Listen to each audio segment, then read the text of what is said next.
new hobby. I am collecting stories that I can actually prove are told among the Russian people. They make them up themselves, they tell them between themselves, reveals they got a great sense of humor, and they've also got a little cynical attitude about things in their country.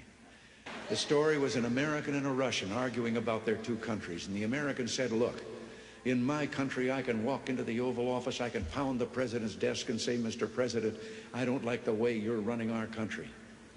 And the Russian said, I can do that. The American said, you can? He says, yes. I can go into the Kremlin, to the General Secretary's office, pound his desk and say, Mr. General Secretary, I don't like the way President Reagan's running his country.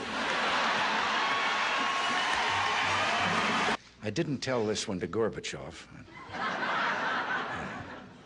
You know, there's a 10-year delay in the Soviet Union of delivery of an automobile.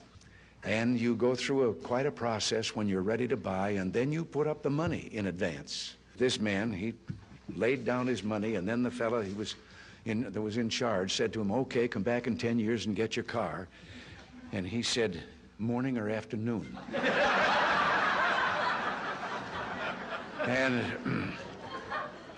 And the fellow behind the counter said, well, 10 years from now, what difference does it make? And he said, well, the plumber's coming in the morning.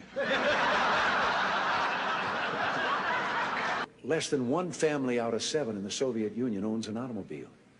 Most of the automobiles are driven by the bureaucrats. So an order went out one day to the police that anyone caught speeding, anyone, no matter who, gets a ticket. Well, Gorbachev came out of his country home, his dacha. He was late getting to the Kremlin. There was his limousine and driver waiting. He told the driver to get in the back seat, he'd drive, and down the road he went. They passed 2 motorcycle cops. One took out after him.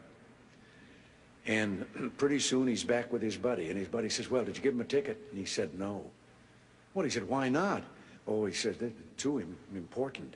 Well, he said, we're told to give anybody a ticket, no matter who it is. Oh, he said, no, this one was too, I could. Well, he said, who was it? He said, I couldn't recognize him, but his driver was Gorbachev.